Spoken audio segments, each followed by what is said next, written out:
Good evening everyone and welcome to this webinar session. So basically आज का जो हम लोग आज जिस टॉपिक पर डिस्कस करने वाले हैं वो है invoice management system.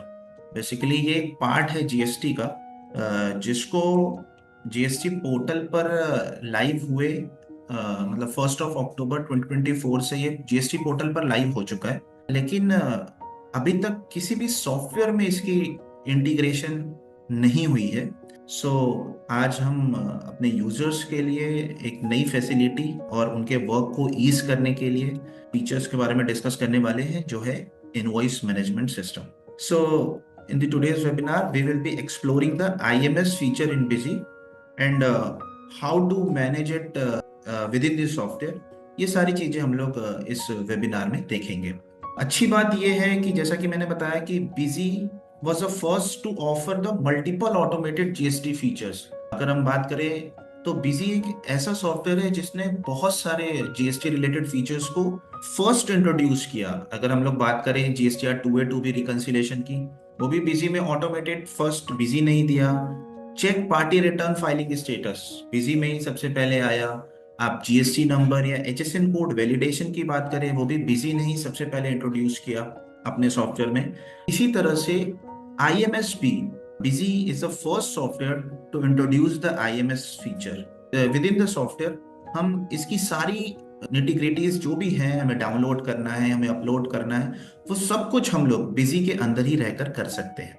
So that's why we proudly say कि Busy is India's number 1 GST accounting software. So हमें ये कहने में कोई हिचक नहीं है कि बिजी इंडिया का नंबर 1 जीएसटी अकाउंटिंग सॉफ्टवेयर है, क्योंकि हम अपने यूजर्स के वर्क को ईज करने के लिए, उनके वर्कलोड, उनके बर्डन्स को कम करने के लिए, जो भी होता है, चाहे जीएसटी में कोई चेंजेस हुए, चाहे नॉर्मल स्टैट्यूटरी कॉम्प्लायंस हुए, वो सारी चीजें हम लोग नंबर 1 होते हैं अपने यूजर्स तक पहुंचाने के लिए। सो आइए डिटेल में डिस्कस करते हैं कि क्या है आईएमएस और कैसे हम लोग इसको बिजी के अंदर मैनेज कर सकते हैं। So basically, IMS is a new system designed to help taxpayer to match their invoices with those issued by their supplier, ensuring accurate input tax credit claims। Basically, पहले मैं ये बता दूं कि ये फैसिलिटी जो है कि 1 अक्टूबर 2024 से जीएसटी पोर्टल पे आपको देखने को मिल जाएगी। इसमें होगा क्या, इसमें एक चीज और भी है कि अभी ये फैसिलिटी टैक्स पेयर्स के लिए ऑप्शनल है। तो जिनको यूज करना है वो कर भी सकते हैं, जिनको यूज नहीं करना कोई प्रॉब्लम नहीं है, वो एक बार के लिए अभी छोड़ भी सकते हैं। फिलहाल अभी ये फैसिलिटी जो है ऑप्शनल है। सो बेसिकली अगर हम लोग सिनेरियो को समझेंगे कि आईएमएस से पहले हम लोग कैसे काम करते थे, आईएमएस के बाद हम कैसे काम करेंगे, तो हमें बड़ा क्लियर हो जाएगा कि क्या है आईएमएस। बेसिकली अगर हम लोग पहले की बात करें, आईएमएस से पहले यानी अक्टूबर तक अगर हम लोग बात करें, तो हम लोग कैसे करते थे। 10 तारीख 11 तारीख को हम मतलब जो भी होते थे वो GSTR 1 फाइल कर देते थे और हमारे 2A 2B के अंदर वो शो हो जाता था। सिंपल उसी के बेसिस पर हम क्लेम करते थे, 3B के अंदर इनपुट क्लेम कर लेते थे हम। उस 2B के बेसिस पर हम एलिजिबल हो जाते थे कि हम ये सारे जितने भी इनपुट्स हैं हम इसके लिए एलिजिबल हैं। लेकिन इसमें भी कई सारी प्रॉब्लम्स थी कि कई बार क्या होता था कि गलत इनवॉइस आ गया, गलत अमाउंट का इनवॉइस आ गया, उस पर जो GSTR 2B जनरेट होती थी उस पर कोई कंट्रोल नहीं होता था कि हम इसको क्या करें। अब तो हम फंस गए, हमें तो इसको क्लेम करना पड़ेगा, फिर नेक्स्ट मंथ इसको रिवर्सल करना पड़ेगा। तो ये थोड़ा लेंदी प्रोसेस और बेसिकली एक कंट्रोल नहीं था हमारा GSTR 2B के ऊपर। इसी प्रॉब्लम को रिजॉल्व करने के लिए गवर्नमेंट ने लॉन्च किया है इनवॉइस मैनेजमेंट सिस्टम, जिसमें आप इनवॉइस वाइज रिकंसिलिएशन कर सकते हैं। बेसिकली ये GSTR 2B से पहले, मतलब GSTR 2B जनरेट करने से पहले आप इसको कर सकते हैं। आप सभी को पता है कि जैसे 11 तारीख को हम लोगों ने GSTR 1 फाइल कर दिया, तो 14 तारीख तक हमारी 2B जनरेट हो जाती थी।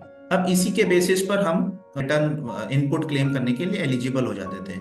आईएमएस के केस में भी सेम वही है, कुछ भी और न्यू नहीं है।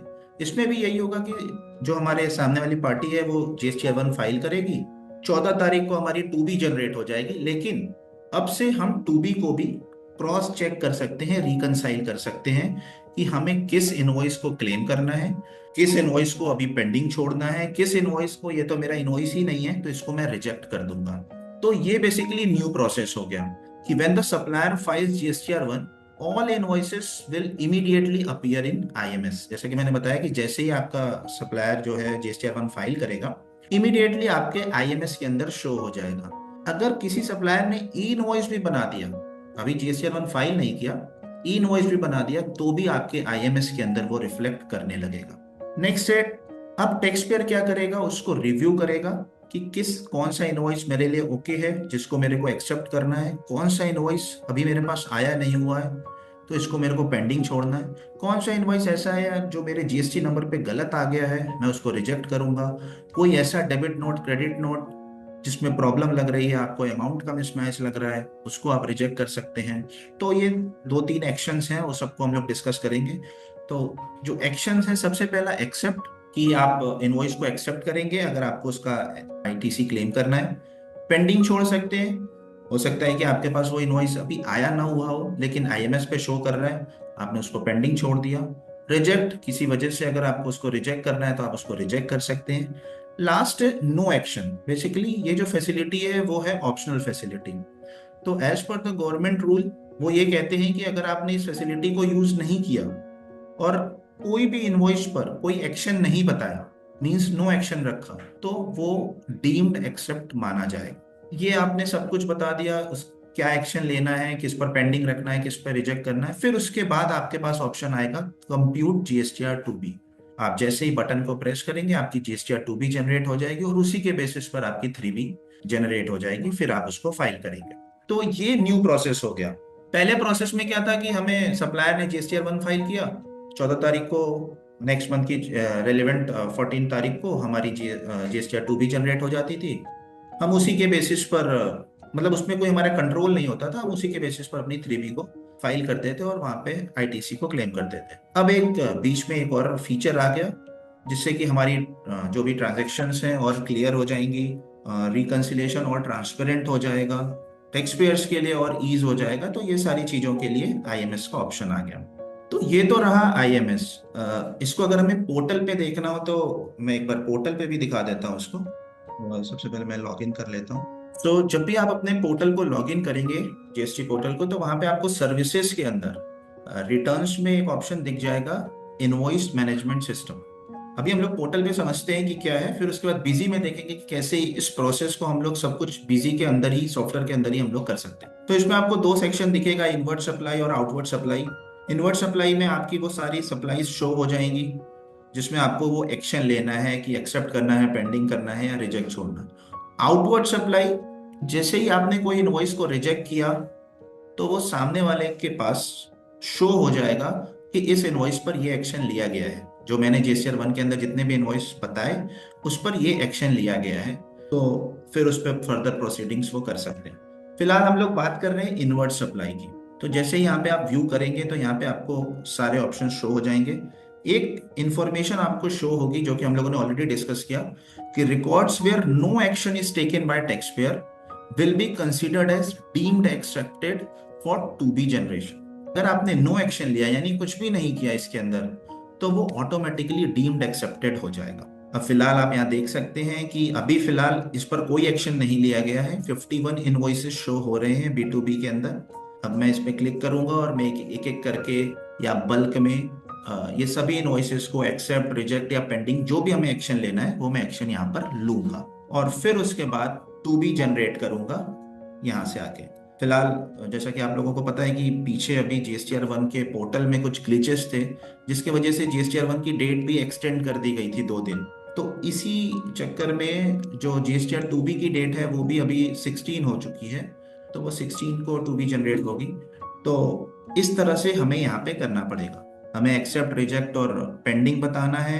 फिर उसके बाद ऑप्शन आपको नीचे मिल जाएगा, यहाँ पे एक ऑप्शन आ जाएगा कंप्यूट जीएसटीआर 2B। जैसे ही आप उसको क्लिक करेंगे तो वहां पे आपकी जीएसटीआर 2B जनरेट हो जाएगी और उसी के बेसिस पे आपकी 3B के अंदर जो भी फिगर्स हैं वो ऑटो पॉपुलेट हो जाएंगे। तो ये एक आपको ट्रांसपेरेंसी मिल गई कि आपको कंट्रोल मिल गया कि आपको किस इनवॉइस पर क्लेम करना है, किस इनवॉइस को भी पेंडिंग छोड़ना है, या कौन सा इनवॉइस मेरे जीएसटी नंबर पे गलत आ गया है, या कोई ऐसा इनवॉइस है जिसका अमाउंट या कुछ भी रीजन हो सकता है तो उसको आप रिजेक्ट भी यहाँ से एक्शन कर सकते हैं। तो ये तो था पोर्टल पर।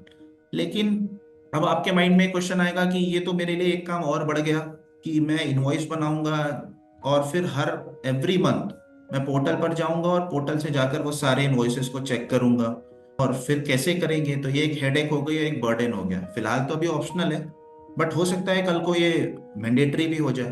तो इसी सब काम को ईज करने के लिए बिजी ने इंट्रोड्यूस कर दिया अपने सॉफ्टवेयर के अंदर इनवॉइस मैनेजमेंट सिस्टम। 11.9 ऑनवर्ड्स आपको इनवॉइस मैनेजमेंट सिस्टम का फीचर मिल जाएगा सॉफ्टवेयर के अंदर। आप 11.9 को अपनी वेबसाइट www.busy.in से डायरेक्टली डाउनलोड कर सकते हैं, इंस्टॉल कर सकते हैं और इस फीचर को यूज कर सकते हैं। बस 1 से 2 दिन के अंदर आपकी वो जनरेट हो जाएगी 2B, और आप इस फीचर को लाइव यूज कर सकते हैं अपने सॉफ्टवेयर के अंदर। अभी बिजी क्या ऑफर करता है, हम बिजी में क्या क्या कर सकते हैं।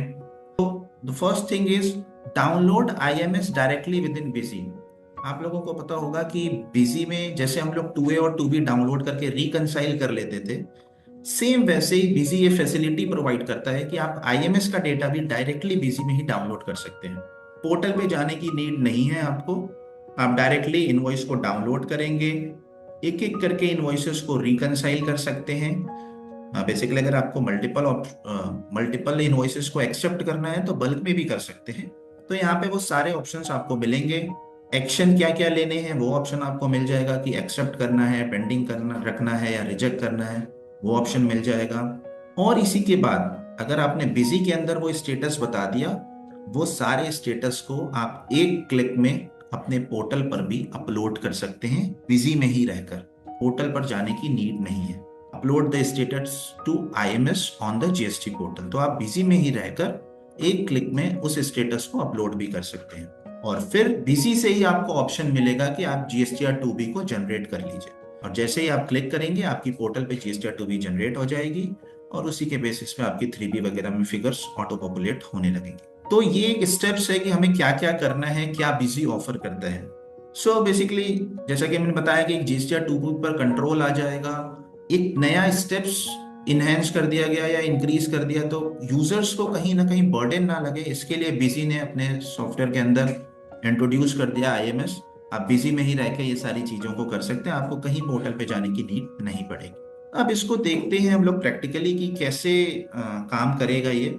एक्चुअली हम लोग सारी चीजें लाइव नहीं देख पाएंगे, हाँ, बट कैसे सब कुछ करना है वो चीजों को हम लोग देखते हैं। सो जैसे हम लोग 2A और 2B एक क्लिक में रिकंसाइल कर सकते थे, इतना ईज था बिजी के अंदर, सेम उसी बेसिस पर यूजर फ्रेंडली हम लोग इनवॉइस मैनेजमेंट सिस्टम को भी कर सकते हैं। लोग ऑलरेडी यूज करते आ रहे हैं, उनको पता होगा कि हम लोगों को वैट और GST के अंदर हमें GST पोर्टल का यूजर नेम स्पेसिफाई करना पड़ता है, तभी हम ये सारी चीजें यूज कर पाते हैं। तो एक बार स्टार्टिंग से कर लेते हैं। जैसे कि हमें एडमिनिस्ट्रेशन फीचर एंड ऑप्शन के अंदर वैट GST में जाना होगा, और यहाँ पर हमें GST पोर्टल का यूजर नेम स्पेसिफाई करना होगा। अब इसके बाद ट्रांजेक्शन में आना है और GST मिसलेनियस यूटिलिटीज के अंदर आना है। यहाँ पे आपको ऑप्शन मिलेगा डाउनलोड GSTR JSON डेटा। यहाँ पे आप पहले भी आप लोग डाउनलोड करते होंगे कि GSTR 1 डाउनलोड कर लीजिए, GSTR 2A 2B 3B। यहाँ पे एक ऑप्शन आपको मिल जाएगा डाउनलोड IMS डेटा। आप इस पर सिंपल क्लिक करेंगे और यहाँ डाउनलोड बटन पे क्लिक करके वो फाइल को अपने सिस्टम में सेव कर लेंगे। यहाँ पे कोई कंफ्यूजन ना रहे कि ये मंथ वाइज डेटा नहीं आ रहा है। जैसे अगर आपको पता होगा कि जब हम लोग 2A 2B 3B डाउनलोड करते हैं तो वो मंथ वाइज डेटा डाउनलोड करने का ऑप्शन आता है। IMS के केस में ऐसा कुछ भी नहीं है। होता क्या है कि आपने IMS में एक्शन जो लेना था वो ले लिया, 2B जनरेट हो गई और 3B जनरेट हो गई। तो जैसे ही 3B जनरेट होगी तो जितने भी डेटा पर आपने एक्सेप्टेड वाला एक्शन लिया है वो ऑटोमेटिकली IMS से डेटा रिमूव हो जाएगा। तो इसीलिए यहाँ पे कोई मंथ वाइज का ऐसा ऑप्शन नहीं है, लेकिन हाँ ये ध्यान रखना है कि आपको हर महीने IMS का डेटा रिकंसाइल करने से पहले आपको डाउनलोड करना पड़ेगा। तो आपने सबसे पहले आपने यहाँ से पोर्टल का डेटा डाउनलोड करना है। रीडाउनलोड भी करने के लिए आप ये सेव्ड फाइल पर क्लिक करके रीडाउनलोड भी कर सकते हैं। जैसे नॉर्मल आपने सारी फाइल का JSON डाउनलोड करते हैं, सेम वैसे ही IMS का भी डेटा डाउनलोड करना है। देन आफ्टर यहाँ पे आपको ऑप्शन मिल जाएगा इनवॉइस मैनेजमेंट सिस्टम का। Click on this option. आपके पास 2 ऑप्शन होगा, पार्टी वाइज या डेट वाइज, जैसे भी कन्वीनियंट है आप वो ऑप्शन सेलेक्ट कर सकते हैं। फिलहाल हम लोग डेट वाइज ले लेते हैं। यहाँ पे भी आपको पार्टी पर फिल्टर का ऑप्शन मिल जाएगा, जैसे 2A और 2B रिकंसिलिएशन के टाइम पर वहां पे ऑप्शन आता है कि आपको पर्टिकुलर एक पार्टी के इनवॉइसेस पर एक्शन लेना है, तो आप यस करके वो पर्टिकुलर पार्टी सेलेक्ट कर सकते हैं। सभी पार्टीज पर एक्शन लेना है तो आपने उस पीरियड को सेलेक्ट करेंगे। ध्यान रहे, सेलेक्ट रिटर्न पीरियड यहाँ पे आपको सेलेक्ट करना है। तो अभी जो रिटर्न पीरियड चल रहा है वो दिसंबर चल रहा है, तो वो दिसंबर का हम लोग यहाँ पे सेलेक्ट कर लेंगे। अब यहाँ पे आपको ऑप्शन मिलता है कि क्या आपको compare IMS data with busy data. तो क्या आपको कंपेयर करना है बिजी डेटा को आईएमएस डेटा के साथ, या सिंपल आपको सारे आईएमएस के डेटा देखना है और उस पर एक्शन लेना है। तो ये दोनों ऑप्शन है। एग्जाम्पल के लिए मैंने इस ऑप्शन को नो कर दिया।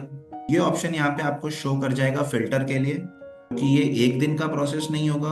हो सकता है किसी ने लेट फाइल करा या कुछ भी करा तो वो फिर अपडेट होगी आईएमएस, तो उसके बेसिस पर आपको हो सकता है 1 से 2 बार भी डाउनलोड करना पड़ जाए आपको आईएमएस की ये फाइल। तो उसमें प्रॉब्लम नहीं है, आप अनलिमिटेड टाइम्स डाउनलोड अपलोड कर सकते हैं। ये बेसिकली फिल्टर लगाने का ऑप्शन है कि जो ऑलरेडी मैंने एक्सेप्ट कर लिया वो वापस से मेरे को ना शो हो, सिर्फ पेंडिंग रिजेक्ट वाला ऑप्शन शो हो, तो आप फिल्टर लगा सकते हैं।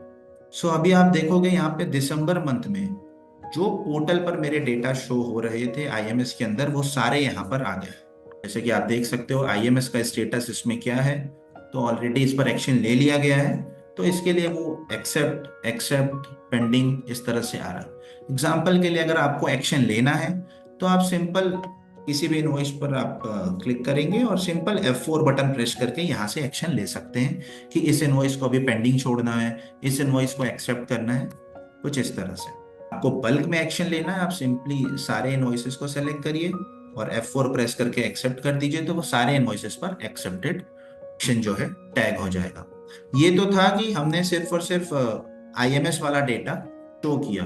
अगर अब हमें रिकंसाइल करना है अपने बिजी के डेटा के साथ कि मेरे पास कौन कौन से इनवॉइसेस हैं मेरे बुक्स के अंदर और पोर्टल पे कौन कौन से इनवॉइसेस हैं, उसको भी रिकंसाइल करना है, तब फिर आप इस ऑप्शन को यस करेंगे। प्रीवियस ईयर का डेटा भी लेना है, फिलहाल अभी इसकी नीड नहीं है, बट आगे चल के इसकी नीड पड़ेगी आपको। इस ऑप्शन को यस करेंगे और इसको ओके करेंगे। अभी आप देखेंगे तो जैसे हम लोग रिकंसाइल करते हैं 2A to B, सेम वैसे ही ऑप्शन आ जाएगा। और यहाँ पे आप देख सकते हैं कि बिजी में कौन से इनवॉइस है और जेसन में कौन सा इनवॉइस है और उसका क्या एक्शन है। आप चाहें तो यहाँ से एक्शन को चेंज कर सकते हैं। आप यहाँ पे देख रहे हैं 2 एक्शन आ रहा है, आईएमएस स्टेटस और आईटीसी का स्टेटस। अब इन दोनों में फर्क क्या है, तो अभी के लिए हम लोग बैक आते हैं। बिजी में क्या होता था, आईएमएस से मिलता जुलता एक फीचर पहले से अवेलेबल है जिसका नाम है मंथली आईटीसी टैगिंग। कि हम लोग अपने पास ये रिकॉर्ड रख सकते हैं कि जीएसटीआर 2B के अंदर जितने भी इनवॉइस आए, मैंने कौन कौन से इनवॉइस को क्लेम कर दिया, कौन कौन से इनवॉइस को पेंडिंग छोड़ दिया नेक्स्ट मंथ के लिए। कल पे तो कुछ ऐसा ऑप्शन नहीं है करने का, लेकिन बीसी के अंदर ये ऑप्शन था और उसी के बेसिस पर आप 3B को जनरेट कर सकते थे जिसका नाम है मंथली आईटीसी टैगिंग। सो कुछ लोग क्या, मैक्सिमम लोग इस फीचर को भी यूज करते हैं अपनी आईटीसी को प्रॉपरली और एक्यूरेटली मैनेज करने के लिए, कि मेरे को इस मंथ में इस इनपुट का क्लेम नहीं करना, मैं इस पर पेंडिंग का एक्शन लगा देता हूँ, नेक्स्ट मंथ क्लेम कर लेंगे। तो 2B के बेसिस पर भी आप इस पर एक्शन लगाते थे। जैसे कि अगर हम लोग इसको ओपन करें एज पर 2B, मैं और पीछे का ले लेता हूँ एग्जाम्पल के लिए, जुलाई। तो यहाँ पर आप देखोगे तो यहाँ पे एक आईटीसी स्टेटस का ऑप्शन होता है जिसमें आप बता सकते हैं कि मेरे को ये वाला इनवॉइस इस रिटर्न पीरियड में क्लेम करना है। 4 प्रेस करके आप यहाँ पे एक्शन ले सकते थे। तो ये भी ऑप्शन है मंथली आईटीसी टैगिंग के अंदर। अब कुछ लोगों का क्वेश्चन होगा कि अगर हम लोग ये फीचर को यूज करते हैं और आईएमएस आ गया तो क्या अब हमें डबल डबल काम करना पड़ेगा, कि पहले हम लोग आईएमएस में स्टेटस बताएं फिर आईटीसी टैगिंग के अंदर स्टेटस बताएं। तो बिल्कुल भी ऐसा नहीं करना होगा। जब भी आप आईएमएस यूज करेंगे, जब भी आप आईएमएस फीचर को यूज करेंगे, इसीलिए यहाँ पे 2 कॉलम दिया गया है। एक आईएमएस स्टेटस जो कि आप यहाँ पे एक्शन स्पेसिफाई करेंगे, उसी के बेसिस पर automatically ITC status automatically set हो जाएगा। एग्जाम्पल के लिए अगर मैंने यहाँ पे F4 प्रेस किया और इसको पेंडिंग कर दिया, तो आप देखिए आईटीसी स्टेटस भी ऑटोमेटिकली पेंडिंग हो गया। जब भी आप इनवॉइस को ओपन करके देखेंगे तो सबसे टॉप में आपको वो शो भी होगा कि अभी इसका आईटीसी स्टेटस क्या है, आपने इसका क्लेम कर लिया या अभी भी पेंडिंग है, तो वो भी आप देख सकते हैं। और अगेन अगर आपने 4 प्रेस करके एक्सेप्ट कर लिया तो वो क्लेम्ड हो जाएगा स्टेटस। इट मींस कि आपने इसका आईटीसी क्लेम कर लिया है। और आप जब इसको ओपन करेंगे तो यहाँ पे आपको क्लेम्ड और उसी के साथ साथ उसका डेट कि किस पीरियड में आपने इसको क्लेम किया। इस तरह से आपने यहाँ पे सारे एक्शंस को स्पेसिफाई करना है कि आपको इसको एक्सेप्ट करना है, पेंडिंग करना है, या रिजेक्ट करना है। उस बेसिस पर यहाँ पे आप सारे एक्शंस स्पेसिफाई करेंगे और उसके बाद आप यहाँ पे क्लिक करेंगे अपलोड पर। अपलोड कर देंगे तो ये सारा एक्शन आपके पोर्टल पर अपलोड हो जाएगा, आपको वहां पोर्टल पर जाकर मैनुअली अपडेट नहीं करना पड़ेगा। इसी वर्कलोड को ईज करने के लिए आईएमएस का ऑप्शन बिजी सॉफ्टवेयर के अंदर ही इंट्रोड्यूस कर दिया गया है। अब इसमें एक क्वेश्चन आता है कि अगर एक बार मैंने अपलोड कर दिया और फिर मैं कोई एक्शन लूंगा तो क्या मैं दोबारा अपलोड कर पाऊंगा? तो जैसे आपने यहाँ पे एक्शन लिया, आपको जिसको एक्सेप्ट करना था एक्सेप्ट कर लिया, पेंडिंग छोड़ना था पेंडिंग छोड़ दिया, उसके बाद आपने डेटा को अपलोड कर दिया। यहाँ पे आपको ये भी पता चलेगा कि लास्ट डाउनलोड आपने कब किया था, लास्ट अपलोड आपने कब किया था। तो अगर एक बार आपने अपलोड कर दिया और वापस से आपको चेक करना है तो अगेन आपको डाउनलोड करना पड़ेगा। क्योंकि होगा क्या कि हो सकता है किसी ने कोई इनवॉइस अपलोड किया हो, बाद में आया हो, उस टाइम उस पीरियड में आपके ना आया हो, तो उस केस में रियल टाइम बेसिकली सिंकिंग के लिए आपको डाउनलोड बार करना पड़ेगा। आप जैसे ही डाउनलोड करेंगे और एक बार अगर आपने अपलोड कर दिया तो वो डेटा जो भी एक्शंस हैं वो आपके पोर्टल पे अपडेट हो जाएंगे। सब कुछ फाइनल करने के बाद लास्ट में आपके पास ऑप्शन आएगा जनरेट जीएसटीआर 2B का। आप यहां से क्लिक करके अपनी जीएसटीआर 2B जनरेट कर सकते हैं। पल आप क्लिक करेंगे और आपके पोर्टल पे वो जीएसटीआर 2B जो है जनरेट हो जाएगी। और फिर उसके बाद आपको लास्ट डेट से पहले आप अपनी 3B फाइल कर देंगे और जैसे ही 3B फाइल करेंगे पीछे जितने भी डेटा पर आपने एक्सेप्टेड किया हुआ है वो सारा डेटा आईएमएस से रिमूव हो जाएगा। तो जब भी आप इस प्रोसेस को करेंगे, अगर आपने एक बार अपलोड कर दिया तो अगेन आप डाउनलोड बटन पे क्लिक कीजिए, यहाँ पे आपको डाउनलोड का ऑप्शन मिल जाएगा। यहाँ से आप डेट और टाइम भी देख सकते हैं। बहुत जल्द यहाँ पे आपको एक और ऑप्शन मिल जाएगा कि जब भी आपको नीड होगी वो सॉफ्टवेयर ही आपको बता देगा कि अभी आपको डाउनलोड पे बटन पे क्लिक करना है और डाउनलोड करना है, वो सॉफ्टवेयर ही आपको इंटीमेट कर देगा। तो ये बेसिकली एक प्रोसेस है जो कि 1 अक्टूबर 2024 से पोर्टल पे लाइव हो चुका है। अभी मतलब अगर हम लोग करंट की बात करें तो अभी ये फैसिलिटी मैंडेटरी है, ऑप्शनल फैसिलिटी है। तो अगर आप इस पर कोई एक्शन नहीं लेते, मींस नो एक्शन रख देते हैं, तो वो ऑटोमेटिकली डीम्ड एक्सेप्टेड माना जाएगा, जैसा कि हम लोगों ने पोर्टल पे देखा। किसी सप्लायर ने ई इनवॉइस भी जनरेट कर दिया तो वो भी आपके आईएमएस के अंदर शो कर जाएगा। आप उसको भी एक्सेप्ट कर सकते हैं, लेकिन रिटर्न पीरियड के बेसिस पर ऑटोमेटिकली ये सेंस कर लेगा। एग्जाम्पल के लिए अगर हम लोगों ने ये दिसंबर पीरियड की दिसंबर पीरियड का खोला हुआ है ये फॉर्म, तो इसमें आप कहीं देख, हो सकता है आपको दिख जाए जनवरी मंथ के भी इनवॉइसेस हो सकता है इसमें दिख जाए, क्योंकि आपने डाउनलोड किया पोर्टल पे। हो सकता है इनवॉइस किसी ने बनाया होगा जनवरी पीरियड में, तो वो भी यहाँ पे शो हो सकता है। उसको भी आप चाहें तो उस पर भी एक्शन ले सकते हैं, लेकिन पोर्टल पे ये ऑटोमेटिक सेंस है, वहां पर इंटेलिजेंस लगी हुई है कि वो सिर्फ और सिर्फ फाइल्ड का ही स्टेटस लेगा। जनवरी मंथ का ई इनवॉइस बनेगा, अगर आज की डेट में अगर हम लोग मान लें कि जनवरी मंथ का कोई ई इनवॉइस बन गया, लेकिन अभी स्टेटस क्या है, नॉन फाइल्ड है, अभी फाइल्ड नहीं हुआ है जीएसटीआर 1 उसका। नॉन फाइल्ड का कभी भी वो 2B के अंदर नहीं लेगा, वो ऑलवेज तभी लेगा जब वो उसका रिटर्न स्टेटस फाइल्ड होगा। तो ये हमें घबराना नहीं है कि जनवरी मंथ का कैसे दिख रहा है इसके अंदर आईएमएस के अंदर। तो दिख रहा है तो कोई प्रॉब्लम नहीं है, आपके आईएमएस के अंदर है इसीलिए यहाँ पे दिख रहा है। तो इसमें आपको तो तीन चीजों को मतलब एक प्रिकॉशंस बेसिकली क्या लेना है आपको, कि सबसे पहले आपको यहाँ से डेटा को डाउनलोड करना है। आप यहाँ से डाउनलोड नहीं करते तो आप कोई प्रॉब्लम नहीं, आपको आईएमएस के अंदर भी ऑप्शन दिया हुआ है डाउनलोड करने के लिए। जब भी आप डाउनलोड करेंगे एवरी 6 आवर्स आपके पास एक ओटीपी का प्रोविजन दिया हुआ है ऑथेंटिसिटी के लिए, कि हर 6 घंटे पर आपको ओटीपी बताना पड़ेगा। 6 घंटे तक वो वैलिड होगा, आप उसमें जितनी बार चाहे उतनी बार डाउनलोड कर सकते हैं। 3B फाइल करने से पहले तक आप जितनी बार चाहे उतनी बार डाउनलोड कर लीजिए उस पीरियड के लिए।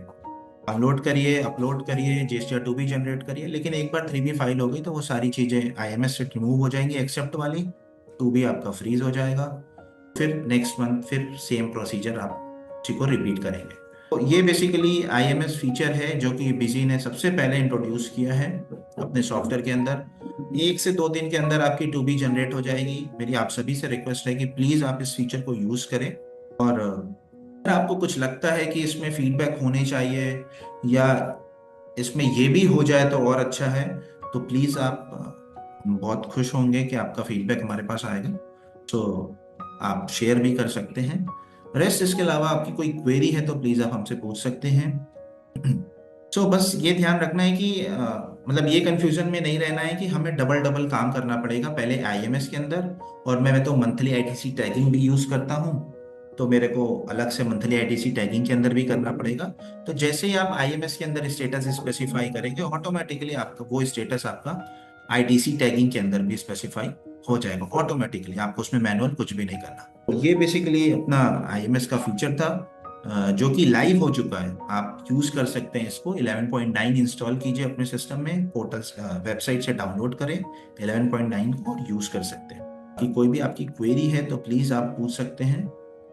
एक हम लोगों ने Q&A बनाया हुआ है, उसको भी डिस्कस कर लेते हैं। कुछ कॉमन क्वेश्चंस हैं जो कि हमारे माइंड में आते हैं। तो बहुत अच्छा क्वेश्चन है कि which documents are excluded from IMS but included in GSTR 2B। कई सारे ऐसे डॉक्यूमेंट्स हैं जो कि अभी एक्सक्लूड रखा हुआ है आईएमएस से, तो अभी आईएमएस के अंदर इंक्लूड नहीं किया गया है। तो वो जैसे ही पोर्टल पे इंक्लूड हो जाएगा, सेम वैसे ही हम लोग भी इसको इंक्लूड कर देंगे। जैसे कि GSTR 5, GSTR 6, IRCM के इनवॉइसेस। बेसिकली ये सारे इनवॉइसेस की जरूरत भी नहीं है।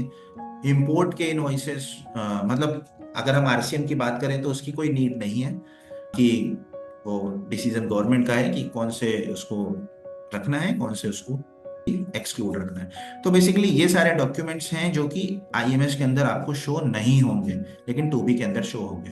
तो GSTR 5, GSTR 6, आरसीएम, पोर्ट के इनवॉइसेस, प्लेस रूल जो प्लेस ऑफ सप्लाई रूल है वो, section 6 sub section 4 of CGST जिसका आप वो टाइम पीरियड के बाद है जो इनएलिजिबल हो जाते हैं, वो सारी चीजें जो भी हैं इसके अंदर अभी एक्सक्लूड की गई हैं। नेक्स्ट है, can I take actions multiple times on the same documents. क्या आप सेम डॉक्यूमेंट्स पर, मतलब एक इनवॉइस है उस पर मल्टीपल टाइम्स कभी एक्सेप्ट कर रहे हैं कभी पेंडिंग कर रहे हैं, तो क्या ऐसा कर सकते हैं?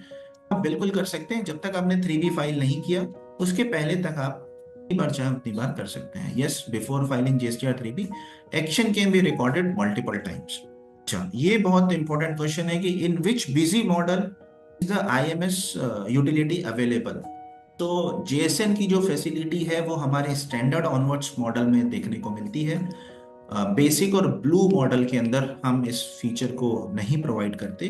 तो स्टैंडर्ड, सेफ्रॉन, एमरेल्ड, एंटरप्राइज, अगर ये मॉडल आप यूज कर रहे हैं तो डेफिनेटली आप इस फीचर को यूज कर पाएंगे। या कोई अगर बेसिक और ब्लू यूज कर रहे हैं तो वो को अपग्रेड कर सकता है स्टैंडर्ड और एंटरप्राइज के अंदर, सेफ्रॉन या एमरेल्ड के अंदर, और इस फैसिलिटी को यूज कर पाएंगे। ये भी एक मैंडेटरी चीज है कि इस BLS एक्टिव होना चाहिए, तभी आप इस फैसिलिटी को यूज कर पाएंगे। How many times can be download और upload IMS data from Busy. उसमें कोई रेस्ट्रिक्शन नहीं लगाई गई है। आप जितनी बार चाहे उतनी बार डाउनलोड कीजिए, जितनी बार चाहे उतनी बार अपने एक्शंस को, जो बिजी में आपने एक्शन स्पेसिफाई किया उसको पोर्टल पे अपलोड कीजिए। इसमें कोई रेस्ट्रिक्शन नहीं, आप जितनी बार चाहे उतनी बार कर सकते हैं। How many times can B generate GSTR 2B from busy. तो इसमें भी ऐसे कोई वो नहीं है, क्लॉज नहीं है। 3B फाइल करने से पहले आप जितनी बार चाहे उतनी बार कर सकते हैं। तो जब तक 3B फाइल नहीं करते उससे पहले तक आप ये सारे एक्शंस को मल्टीपल टाइम्स कर सकते हैं। ये 3B फाइल हो जाएगी, वो सारी चीजें फ्रीज हो जाएंगी। What is the shortcut key to tag IMS data with Busy. तो हम लोगों ने देखा कि F4 की हेल्प से हम लोग एक्शन को टैग कर सकते हैं इनवॉइसेस पर। आपको मतलब मल्टीपल एंट्रीज पर एक्शन लेना है तो सिंपली आप सेलेक्ट कीजिए और F4 प्रेस कीजिए और सभी पर आप एक्शन ले पाएंगे in a click. Export IMS data to Excel from Busy, देख लेते हैं इसको। बेसिकली एक्सेल के अंदर ये प्रोविजन दिया गया है कि आप डेटा को एक्सेल पे एक्सपोर्ट कर सकते हैं। एग्जांपल के लिए मैंने यहाँ पे IMS का पेज ओपन किया। आप ऊपर ऑप्शन देखेंगे तो एक्सपोर्ट का ऑप्शन मिलेगा। आप यहाँ से एक्सेल में, PDF में, जैसे भी करना चाहें कर सकते हैं। ये ऑप्शन भी अवेलेबल है। तो यस, आप एक्सेल में, PDF में, गूगल शीट में भी करना चाहें उसमें एक्सपोर्ट कर सकते हैं IMS के डेटा को। ITC tagging can be redone after IMS reconciliation। ये आप लोगों के क्वेश्चन हो सकते थे कि जो मंथली ITC टैगिंग हम लोग यूज करते हैं, क्या उसको हम लोगों को फिर से करना पड़ेगा? एक बार IMS करें, एक बार ITC की टैगिंग करें? तो बिल्कुल भी ऐसा नहीं होगा। जैसे ही आप IMS पे एक्शन लेंगे ऑटोमेटिकली वो ITC की टैगिंग भी वो एक्शन सेव हो जाएगा। और no action records in IMS treated. Basically जैसा कि मैंने बताया कि ये फैसिलिटी अभी ऑप्शनल है। इस केस में अगर आप कोई भी एक्शन नहीं लेते या नो एक्शन ही छोड़ देते हैं ऑटोमेटिकली उसको ट्रीट किया जाएगा deemed accepted. Means GST 2B के अंदर जितने भी इनवॉइसेस होंगे, अगर आप उस पर कोई एक्शन नहीं ले रहे हैं तो वो सारे इनवॉइसेस का इनपुट जो भी होगा आपका 3B में शो हो जाएगा और आप उसके लिए एलिजिबल हो जाएंगे। Is OTP required to download the IMS data automatically. तो एवरी 6 आवर के बाद, ये ऑथेंटिसिटी के लिए है, ऑथेंटिकेशन के लिए है, इसमें हमारा कोई कंट्रोल नहीं है और ये अच्छी भी चीज है। एवरी 6 आवर्स के बाद ओटीपी की रिक्वायरमेंट होगी तो आपको ओटीपी भी स्पेसिफाई करना पड़ेगा। Both inward and outward supply can reflect on IMS. हाल के लिए अगर हम लोग बात करें तो बिजी की बात करें, चाहे पोर्टल की बात करें, या अभी हम लोग बिजी की बात करें, तो अभी हम लोगों ने जो ऑप्शन दिया वो सिर्फ और सिर्फ इनवर्ड सप्लाई का दिया हुआ है। आउटवर्ड सप्लाई पे में भी हम लोग वर्किंग कर रहे हैं अभी, तो उसका भी जो भी जैसा भी होगा वो हम लोग आप लोगों को अपडेट कर देंगे। फिलहाल अभी इनवर्ड सप्लाई के लिए अवेलेबल है, बिजी से आप यूज कर सकते हैं। ये कुछ क्वेश्चंस थे जो कि कॉमन थे, आप लोगों के भी माइंड में होंगे, जो कि हम लोगों ने आप लोगों के साथ शेयर किया। प्लीज अगर आपकी कोई क्वेरी है तो आप Q&A को यूज करें या आप हैंड रेज भी कर सकते हैं, लोग आपको अलाउ कर देंगे बात करने के लिए। वैसे अगर आप लोगों को किसी की भी रिकॉर्डिंग की नीड है तो आप हमारे YouTube चैनल से भी ले सकते हैं। बिजी अकाउंटिंग सॉफ्टवेयर के नाम से हमारे YouTube पर चैनल है जहाँ पे आपको ये रिकॉर्डिंग मिल जाएगी। वहां पर हम लोगों ने कुछ दिनों पहले एक एक्सपर्ट टॉक किया था सीए अभिषेक मित्तल जी के साथ, जहां पर उन्होंने आईएमएस से रिलेटेड पूरी डिटेल्ड में इंफॉर्मेशन भी दी थी। उसका भी लिंक अवेलेबल है, आप चाहें तो उसको भी रेफर कर सकते हैं कि उसके क्या लीगलिटीज हैं, वो सारी सब कुछ हम लोग उस वेबिनार में, उस वीडियो में हम लोग देख पाएंगे। फर्दर भी अगर कोई प्रॉब्लम